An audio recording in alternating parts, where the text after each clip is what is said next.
To unravel cause of helicopter crash. SCOS denies detaining minors. FG releases funds for NASU. Minister unveils oil industry transformation plan. Kemi emerges leader of UK Conservative Party. Rohit Bal dies at 63. Newcastle beats Arsenal 1-0.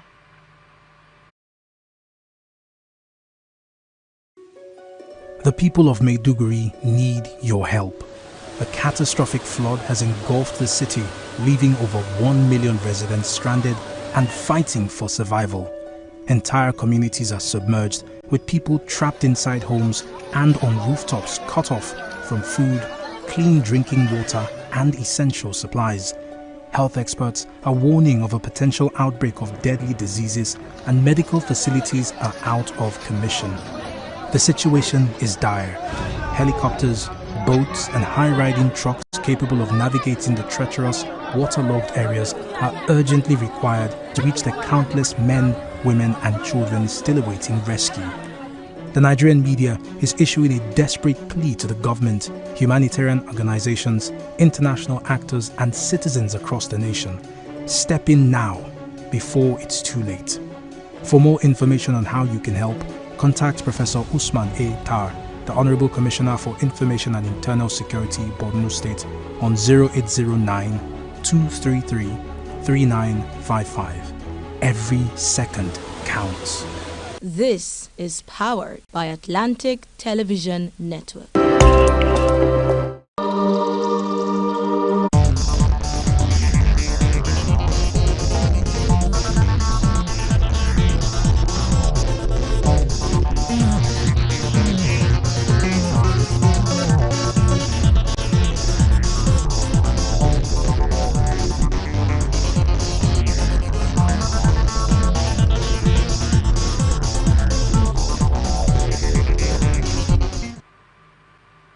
And now the news in details. Director General of the Nigerian Safety Investigation Bureau, Alex Bade, and the Chairman of the House of Representatives Committee on Aviation and Aerospace Technology, Abiodun Akinlade, have vowed to get to the root cause of the recent helicopter crash in Rivers State. This was contained in a statement by the Director of Public Affairs and Family Assistance, NSIB, Bimbo Oladeji, on Saturday after the duo of the agency, DG, and the lawmaker visited the accident site of the Sikorsky SK-76 helicopter on Friday. Both officials reaffirmed the government's commitment to a transparent and thorough inquiry into the incident to improve transport safety in Nigeria.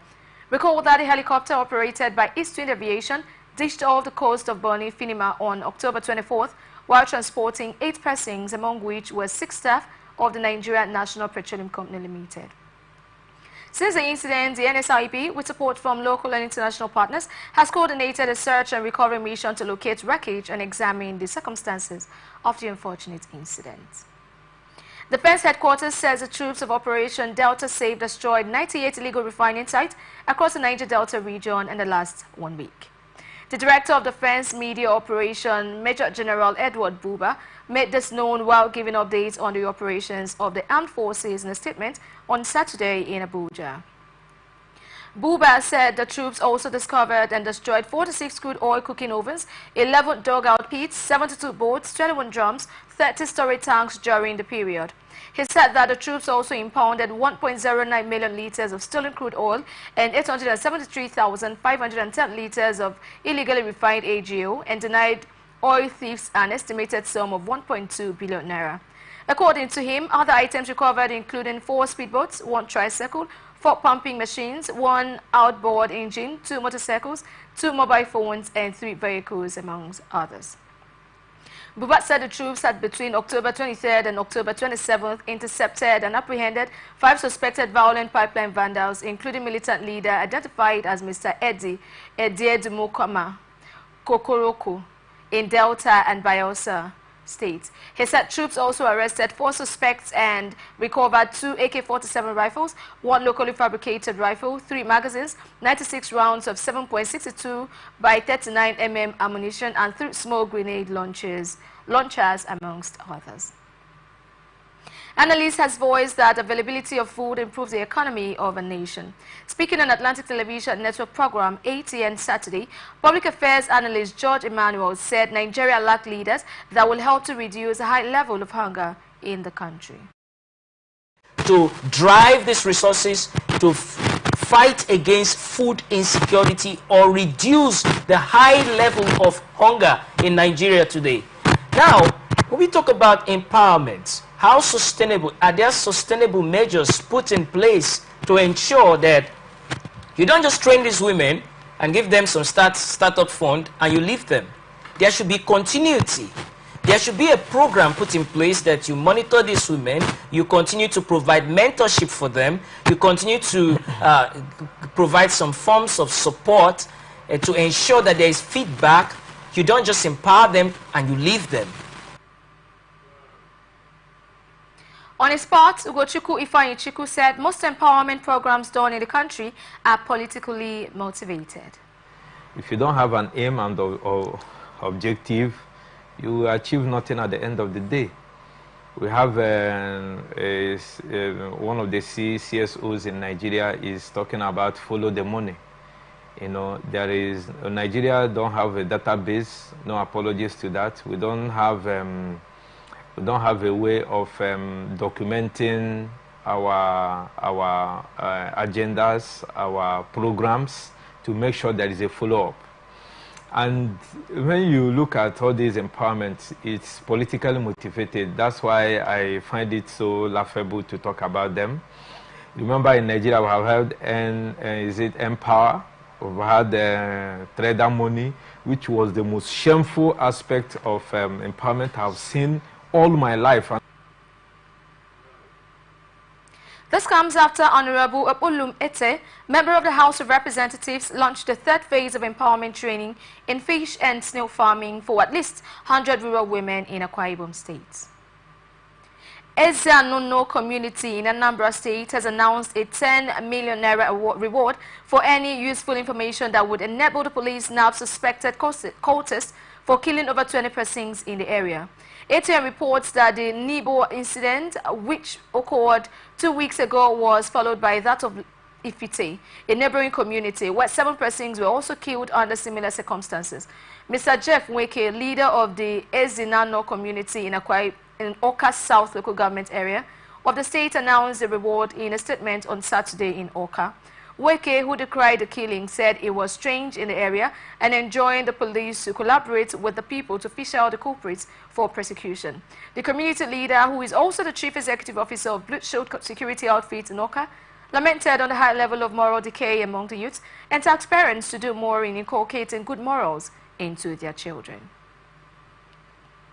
Analysts has noticed that Nigerian leaders have refused to learn from previous flood occurrences. Speaking on Atlantic Television Network program ATN Saturday, Public Affairs analyst George Emmanuel said following past flood experiences in the country, the Nigerian government should have been proactive to put measures in place against imminent flooding. Characteristics of bad leadership or bad leaders is that they fail to listen. We don't learn from past events or past incidences that have happened. We rather wait for the next flood to happen. When a particular flood incident or disaster breaks out, we should sit down and learn from it and prepare to prepare for the next one. We don't wait for the next flooding to prepare us, but rather we sit down and prepare for the next flooding. Because what stops the next one from happening if we are not doing anything now to reduce the loss of lives? It's easy to tell the people that you should move from your location to a higher ground. What provision have the government put in place for housing? Meanwhile, Ugochukwu Ifeanyichukwu blamed the federal and state governments for not making meaningful effort to put an end to flooding in the country. And they decided to show them a little of what is coming. Since 2012, I don't want to go far. What concerted effort have Nigerian government made in making sure that this thing that we have known that is becoming a yearly occurrence? Even people in Bayelsa, people in River State, those river-prone, water-prone areas. Look at what happened in Borno State. So the blame should be on the government, not the federal now, because the state government received their own allocation of ecological fund. What are those funds meant? This comes after residents of not fewer than 600 houses located in flood-prone communities across a number of states have been displaced as their buildings were submerged following the rising water level from the River Niger and other related activities. Oyo State Governor Seyi Makinde on Saturday said nobody apart from himself can set agenda for him on what to do next with his political career. Apparently reacting to insinuations of him declaring for the presidential race in 2027, Makinde said he disagreed with those accusing the ruling party of interfering with other political parties in the country so as not to have opposition in the next election. Rather, he charged leaders of the leading opposition party across boards to look inwards and see how they can work together and salvage the country, adding that the next election will be between the ruling party and Nigerians. Makinde spoke in a remark while commissioning the newly built Olushoji Adagunodu Southwest Zonal Secretariat. He was joined at the event by the acting national chairman of the PDP, Umar Iliya Damagum, Osun Governor Ademola Adeleke, former Governor Samuel Otum, Okezie Ipazu Abia, members of the National Working Committee of the party, other leaders from the zonal and country at large. Osun State Governor Ademola Adeleke has urged unity and harmony within the Southwest chapter of the People's Democratic Party to deepen and widen the electoral fortunes of the party. Speaking at the commissioning of the Southwest Secretariat of the party at Ibadan, named after the late zonal vice chairman Soji Adegunodu, Governor Adeleke appealed for the closing of ranks in memory of the former party leader. According to the governor, the significance of today's event is a clarion call for unity and deeper brotherhood among PDP at home and abroad. We must forget the past of division and unite for the good of our dear party. Speaking at the commissioning, the host Governor Seyi Makinde reiterated Governor Adeleke's admonition for unity within the PDP. Governor Makinde noted that the presence of the warring parties of the past at the commissioning was a sign that the party was now one in the zone. He advised that leaders and members of the party should forget the bickering of the past and join hands to expand the party's victory in future contests, hailing Governor Adeleke for his magnanimity and sense of responsibility. Ogun State Governor Dapo Abiodun has ordered the recruitment of an additional 700 personnel to boost the numerical strength and capacity of the State Security Network Agency, otherwise called Amotokun Corps. The Corps Commander, Brigadier General Alade Adediba, retired, disclosed this in a statement sent to journalists on Saturday. Adediba said this initiative underscores the government's commitment to enhancing security measures across the state and ensuring the safety of all correspondents. The Corps Commander said that following closely after the application phase is a comprehensive screening exercise scheduled to take place from 25th November to 11th December 2024, while the prospective applicants are urged to prepare adequately and adhere to the guidelines provided during this process. He added that this recruitment drive represents a significant step forward in ongoing efforts to bolster the capacity of the Amotokun Corps, enabling us to better serve and protect the citizens of Ogun State. Operatives of the Ogun State Police have arrested one Honorio De Augustine for allegedly kidnapping minors in a Djibouti local government area of the state. The suspect, aged 33, was paraded at the command's headquarters in Lawaran at Bokota, the state capital. Addressing newsmen, the Commissioner Abiodun Amalutu stated that although Augustine had been apprehended, another suspect identified as Apan was still at large. Alamatu noted that the suspects on interrogation confessed to the abduction of over 10 children who were subsequently returned to their families after ransoms were paid. According to the commissioner, the suspect also orchestrated the adoptions that occurred in Djibouti, where one Adogun, Oluwaseun, and Jonathan Favor were kidnapped. The first headquarters on Saturday said the Nigerian troops have, in the last 1 week, apprehended the notorious terrorist leader Abubakar Ibrahim, aka Habu Dogo, in Sokoto and 7 IPOB commanders in Southeast.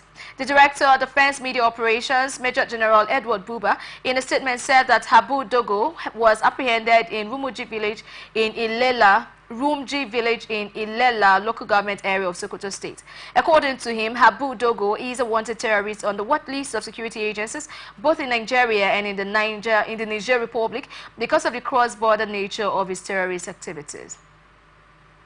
He said the IPOB ESN terror operatives apprehended include Dr. Nnamdi Chukwudozie and Chigozie Ezetoha, aka Chapet, who were nabbed in Ihiala local government area of Anambra. He said others are Mr. Ifeanyi Eze, Mr. Augustine Udemba, and Mr. Onyedikachu Udemba were arrested in Umonochi local government area of Abia State. Elijah Mbadupeya Obumneke was arrested in Osu local government area of Imo State. He said ongoing counterinsurgency and counterterrorism operations have continued to degrade the combat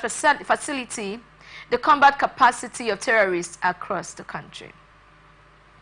Kano State Governor Abba Kari Yusuf has assured the safe return of minors from his states facing serious challenges, including arson and treason, at the Federal High Court in Abuja.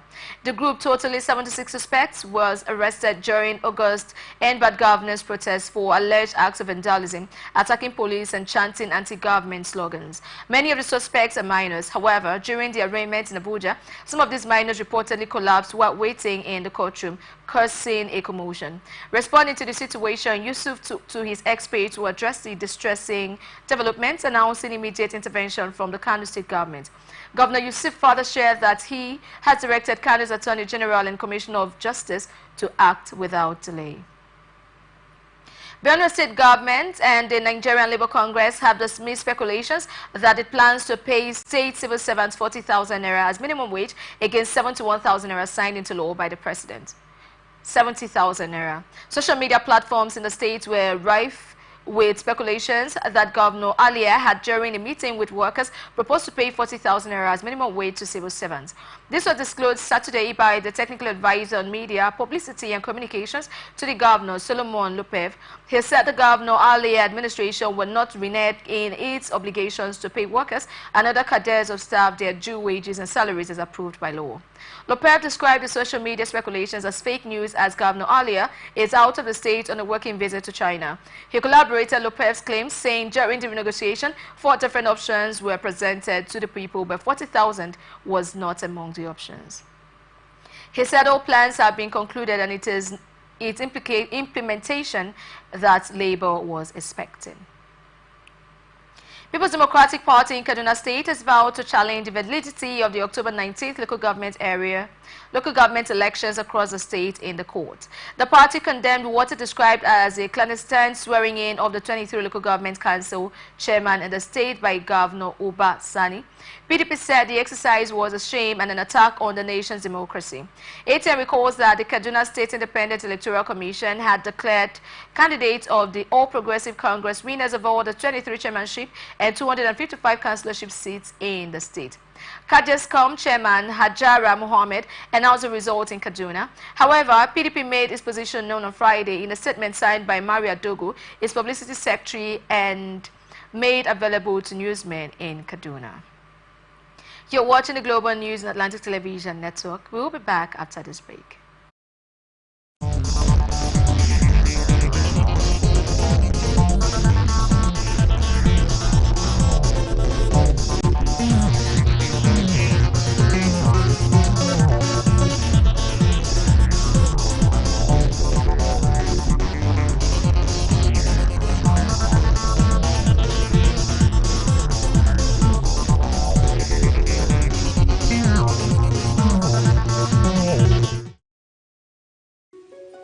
The people of Maiduguri need your help.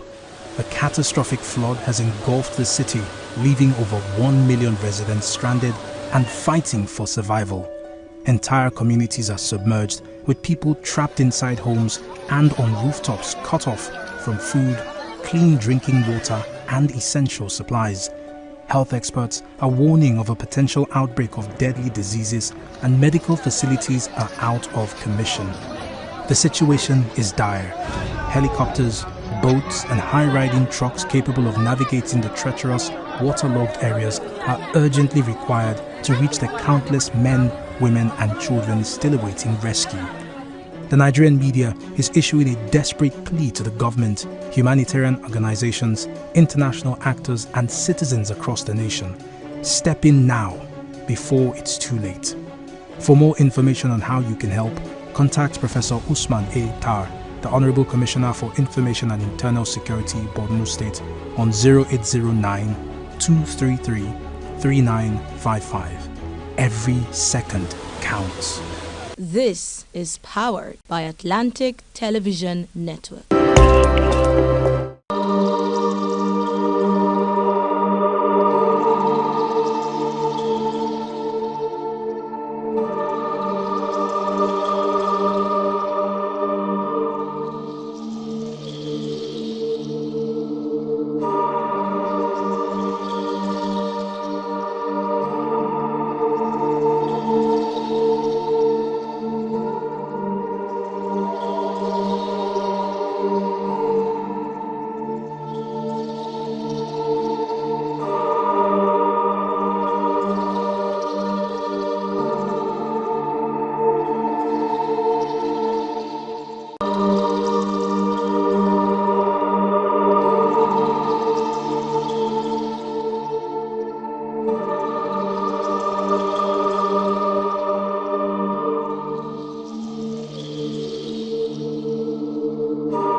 Welcome back. This is the Global News and Atlantic Television Network. Now to the rest of our stories.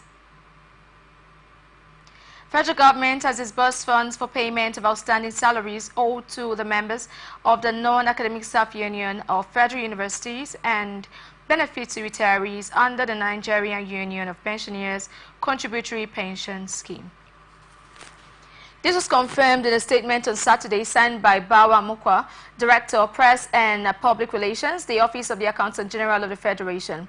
Mukwa disclosed that payments to NASU members have begun, with many already confirmed receipts. According to the OAGF, the federal government has also released funds for payment of benefits to retirees under the Nigerian Union of Pensioners Contributory Pension Scheme sector. The OAGF said payments to the non-academic staff of federal universities had commenced and many have confirmed receipts. Federal government has urged young people to embrace technical skills in order to address the country's rising youth unemployment. The government said such skills like critical thinking, digital literacy, and effective communications are essential tools for navigating the increasingly competitive job market. Minister of Youth Development, Comrade Ayodele Olawande, said this during the African and National Youth Day celebration with the theme, Educating African Feet for the 21st Century. Building a resilient education system, a new hope for Nigerian youth. In Abuja, in a statement by the Director, Information and Public Relations, Omolara Esan, the minister advocated for youth to prioritize investment of their time and put effort in developing a diverse range of essential skills and competence by actively engaging in the pursuit that can significantly enhance their employability that will make them attractive candidates before their potential employers. The minister said acquiring the skills will equip you to confidently navigate the complexities and demands of an increasingly competitive job market, where adaptability and innovation are crucial, urging that this proactive approach plays a vital role in addressing the rising unemployment crisis that has been affecting many young Nigerians today. Director General of the National Youth Service Corps, Brigadier General Yushua Dogara Ahmed, has called for stronger collaboration between the scheme and the Department of State Services. Ahmed made the call when he paid a congratulatory visit to the new Director General of the DSS, Mr. Adeola Oluwatosin Ajayi, in the latter's office. He remarked that Ajayi's appointment did not come as a surprise, given his record of hard work, commitment, and love for his job. The Director General, who reminisced about his youth service experience, expressed commitment to strengthening the existing collaboration between the DSS and the NYSC. The NYSC Chief Executive noted that the decades-long collaboration between both agencies partly contributed to the scheme's accomplishment, especially in the areas of national unity, integration, and overall development of Nigeria. Responding the DSS Director General lauded the NYSC for, among other things, its human capital and community development programs over the past 51 years. Ajayi further recalled how the NYSC boss had personally collaborated with and supported the efforts of security agencies to rescue abducted corps members.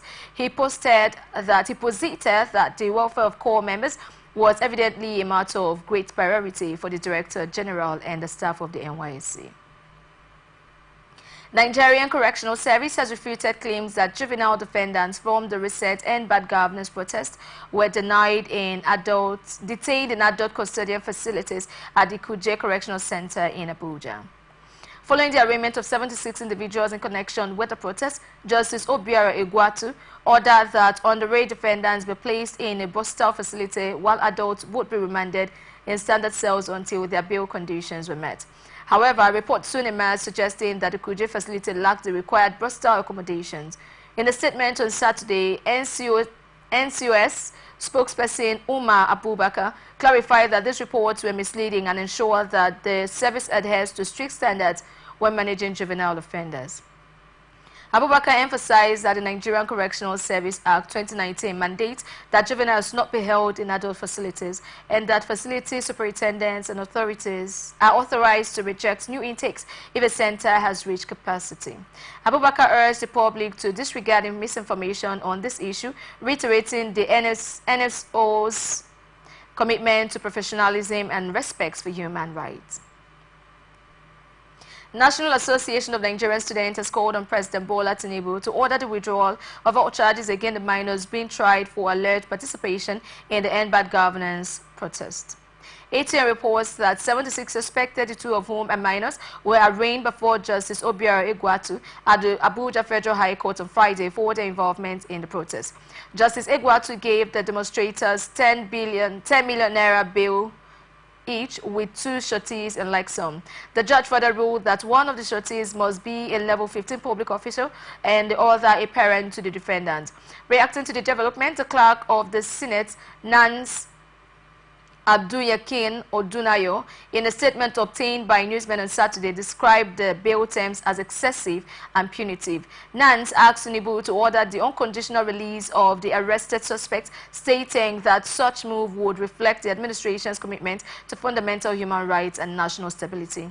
Nance maintained that it stands in solidarity with the affected families and reiterated its commitment to advocating for students and youth rights. Progressive Northern Youth Forum has expressed support for President Bola Ahmed Tinubu's position on the controversial tax reform bill.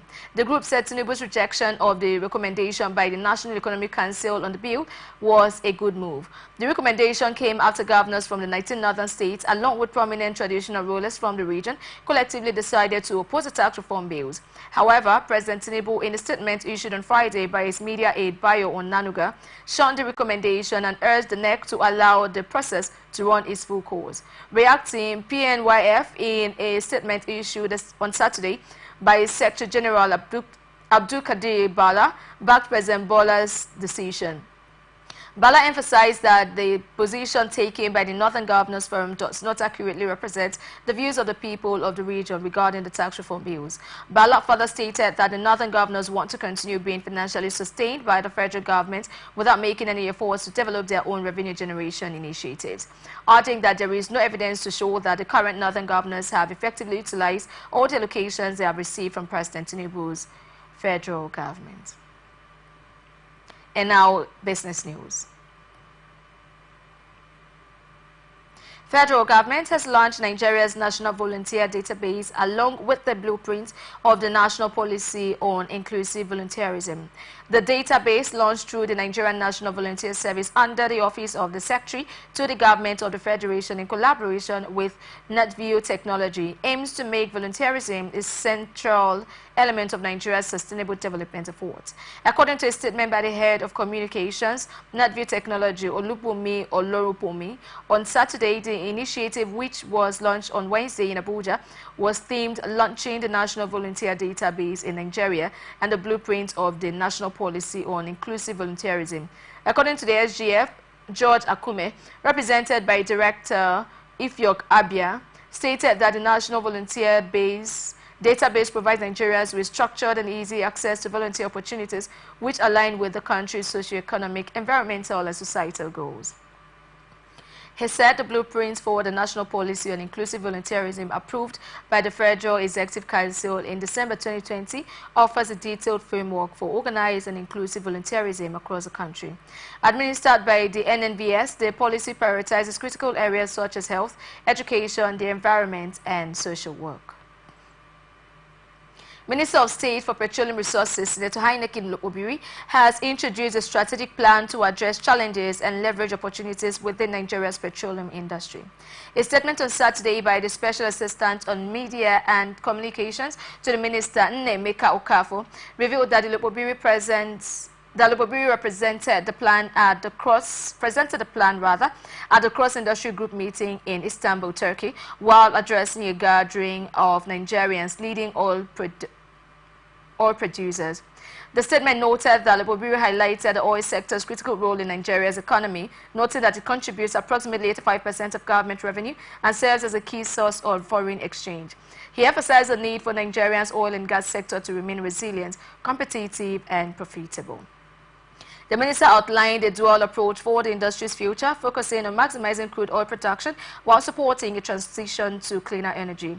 He highlights FG's measures aimed at streamlining operations, particularly upstream activities, to remain competitive in a fluctuating global market.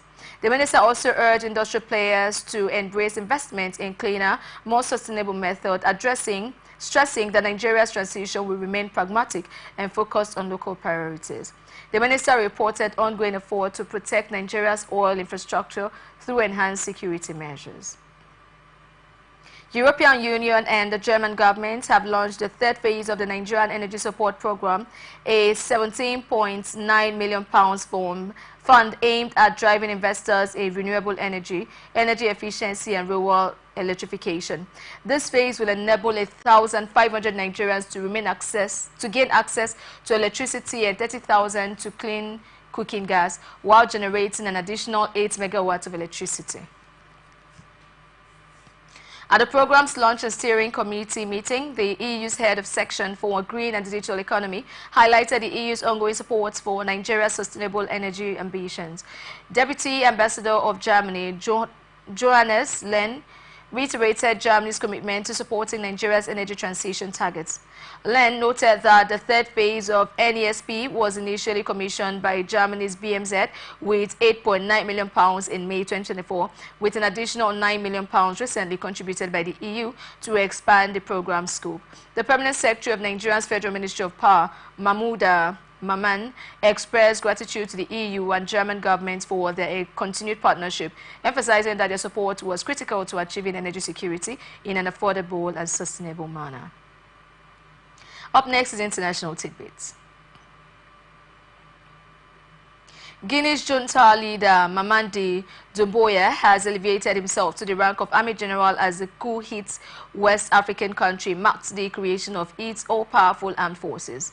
Doumbouya, 43, seized power by force in September 2021 by overthrowing President Alpha Conde, who had placed the then colonel in charge of an elite force tasked with protecting the head of state from such coups. In a decree on Friday evening, Doumbouya, whose supporters have urged him to run for president when the junta does see the rings, was likewise also awarded the Grand Cross of the National Order of the Colotia, the country's highest distinction. Doumbouya is one of the several officers who have seized power in West Africa since 2020, along with fellow military leaders in Mali, Burkina Faso and Niger. Doumbouya has presided over an ongoing crackdown on dissent, with many opposition leaders detained, brought before the courts, or forced into exile. In spite of his considerable natural resources, Guinea remains an impoverished nation. He has been ruled by authoritarian or dictatorial governments for decades. Former British Business Secretary Kemi Badenoch has emerged as the new leader of the Conservative Party, defeating Rupert Jerrick in the final round of voting. Badenoch, raised in Nigeria, is the first black woman to lead a major political party in the United Kingdom and takes over a Conservative Party reeling from its worst-ever election defeat. She takes over from Rishi Sunak as leader of the opposition after winning 53,806 votes against 41,388 for Jerrick, in a result announced by the party on Saturday morning. During the campaign, Badenoch vowed to return the Conservatives to first principles and launch a series of reviews in the coming months to shape a new policy platform. The Northwest ex-MP is also the six-story leader in less than 8.5 years and faces the challenge of uniting a fractured party. Mauritius on Saturday reversed its decision to block social media until its election that had been prompted by a wiretapping scandal. The ban on social media had been in place for 24 hours, with users on the Indian Ocean island unable to access Facebook, Instagram, TikTok, and X. It was due to last until November 11, the day after the general election. The Office of Prime Minister Praveen Kumar Jungnath had said that the national security and integrity of the Republic and international partners may have been compromised by the leaks. But in a statement on Saturday, the Information and Communications Authority said the ban had been lifted after consultations with competent authorities. The ban was prompted by the release of secret recordings of phone calls by politicians, journalists, members of civil society, and even foreign diplomats that began to emerge online last month. The leaked recordings were released by an account called Missy Mustars, primarily on TikTok. There have been attempts to block the account, but it quickly resurfaced elsewhere and has been releasing recordings almost daily. Among those causing the greatest shocks was that of the police commissioner apparently asking a forensic doctor to alter a report into a person who died after being beaten in police custody. Israeli military announced on Friday that it has killed senior Hamas official Izz al-Din Qassam in an airstrike targeting his vehicle in Khan Yunis, Gaza Strip. Qassam, reportedly one of the last remaining high-ranking Hamas members involved in coordinating regional alliances, was killed alongside fellow Hamas official Ayman Ayesh. Hamas issued a statement mourning Qassab's death, though sources within the organization clarified that Qassam was not part of his political leadership. According to Reuters, ATN reported in October that Israeli forces had killed Hamas leader Yahya Sinwar during an operation in Gaza, though official confirmation of Sinwar's death has not been finalized. Graphic images circulating online allegedly show Sinwar's body, intensifying speculations about his death. Israeli Defense Minister Yoav Gallant, in a post on social media, vowed to continue targeting terrorist leaders. Kiana was ATN Sports News. Newcastle put a huge dent in Arsenal's title aspirations on Saturday, winning a 1-0 to give leaders Manchester City the chance to move 8 points clear on the Gunners at the top of the Premier League. Alexander Isak scored what proved to be the winning goal in the 12th minute, heading home Anthony Gordon's pinpoint cross from the right. Arsenal struggled to get out of first.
They produced just one shot on target in the entire game.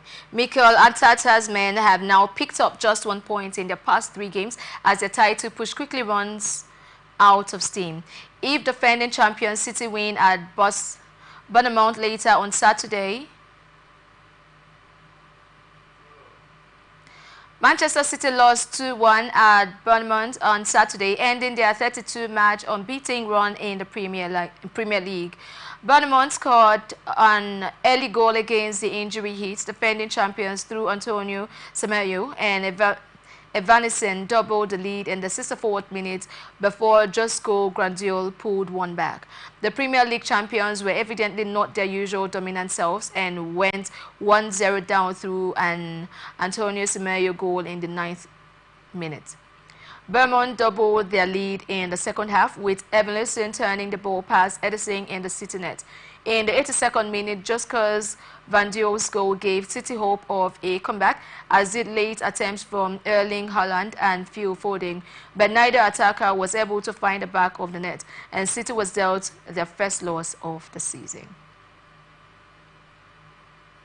Harry Kane scored twice and set up another as Bayern Munich moved 3 points clear at the top of the Bundesliga with a 3-0 home win over Union Berlin on Saturday. The Eagle captain put Bayern ahead from the spot after 15 minutes after Union's Benedikt Hollerberg brought down Michael Olise on the edge of the box. Kane turned provider just before halftime, tapping the ball into Kingsley Coman's path. The France forward blasting in over Union goalkeeper Frederick Ronov. Kane added another after 51 minutes, eagerly getting to a loose ball inches ahead of teammate Jamal Musiala to complete his brace. Kane's double took him past his rival in this season goal-scoring battle, Omar Moshu, who scored 1 and assisted 2 in Eintracht Frankfurt's 7-2 demolition of Herples Bochum. Hugo Etike scored a brace while Momosh Angasnaf, Nathaniel Brown, Mahmoud Daudu and Ken Uzum all got on the score sheets in the route. Getafe striker Christentos Uche is a subject of interest from Premier League clubs. The Nigerian has caught the eye with his impressive displays for the Spanish club Getafe this season. According to AS, Aston Villa and Bournemouth are the latest Premier League clubs to be linked with Uche. The 21-year-old joined Getafe from Qatar this summer for around £400,000. The forward has signed a 4-year contract and has a release clause of £25 million. Uche has scored 1 goal in 7 appearances for the Azulans this season. Super Eagles will open camp for the 2025 African Cup of Nations qualifier against the Cheetahs of Benin Republic in Abidjan, Cote d'Ivoire on Sunday, November 10th. The invited players, according to scoring Nigeria will fly straight to Abidjan from their respective bases. Augustine Iguaven Chargers will take on the Cheetahs at the Hoped Benin Stadium, Abidjan, in match day 5th encounter on Thursday, November 14th. The three-time African Kings will be home to the Amovi of Rwanda 4 days later. The Super Eagles top Group D with 10 points from 4 games. Benin and Rwanda occupy second and third position with 6 and 5 points respectively. Libya occupy bottom spots with 1 point. A draw against Benin Republic will be enough for the Super Eagles to confirm their place at AFCON 2025, which will be hosted by Morocco. Brazil head coach Doriva Jr. has dropped Al Hilal forward Yema and Real Madrid's Endrick from his squad for the upcoming World Cup qualifiers at Venezuela and Uruguay. Endrick has played just 107 minutes for the La Liga champions and has not featured in the last 4 games. Neymar only returned to action with AI Hilal on October 21st after a year-long absence due to injury. Neymar last played for the Celesco on October 17, 2023. The game where he sustained a serious left knee injury. And now entertainment news. Nigerian disc jockey Florence Otedola, popularly known as DJ Copy, has hinted at quitting her job. In a statement on her X handle, Copy explained that DJing was her passion, but this year she has been feeling she's meant to level up and make a bigger impact. Taking to the comment section, a fan urged her to start DJing again, adding that he dislikes the new her. The music star recently released a gospel mixtape after she got baptized earlier this year. She claimed she received divine direction for the mixtape.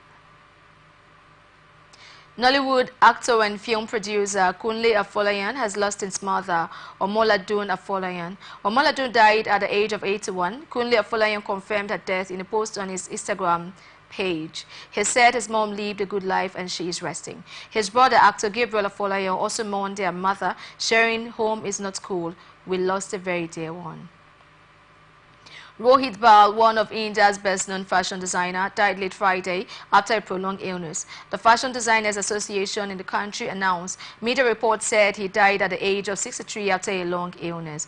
Known for his unique blend of traditional patterns with modern sensibilities, Bal's work redefined Indian fashion and inspired generations. According to his website, Bal graduated from St. Stephen's College in New Delhi with a degree in history. He then worked in his family's export business for a few years before launching his label and designer line in 1990. In his work, Bal draws from influencers wide and varied, says a promotional statement on his site. Rapper Young Thug was released from jail Friday after pleading guilty to involvement in the criminal gang as well as drug and firearms charges, and abrupt twist to the longest trial in the history of the southern U.S. states of Georgia. The 33-year-old Atlanta artist born Jeffrey Lamar Williams was one of 28 alleged street gang members indicted in May 2022 on racketeering and other charges. Prosecutors accused Young Thug of being the leader of YSL, or Young Slim Life, a part of the Blood Gang, and charged him with violating state racketeering laws. The underlying offenses in the racketeering indictment include murder, assault, carjacking, drug dealing, and theft. The Grammy-winning rapper pleaded no contest to racketeering charges and no contest to being a leader of a criminal street gang, but guilty to 6 other counts, including firearms and drug charges. Newsmen reported that he was sentenced to time served and 15 years of probation by Fulton County Superior Court Judge Paige Reese Whittaker, who replaced the previous judge who presided over the protracted trial. And that's the global news for tonight. Before we go, another look at the major stories. We told you that NSIB vows to unravel cause of helicopter crash. NCOS denied detaining minors. We also told you AFG releases funds for NASU. Minister unveils oil industry transformation plan. Kemi emerges leader of UK Conservative Party. Rohit Bal dies at 63. And lastly, Newcastle beats Arsenal 1-0. I am Wendy Aguma. Thank you for watching and good evening.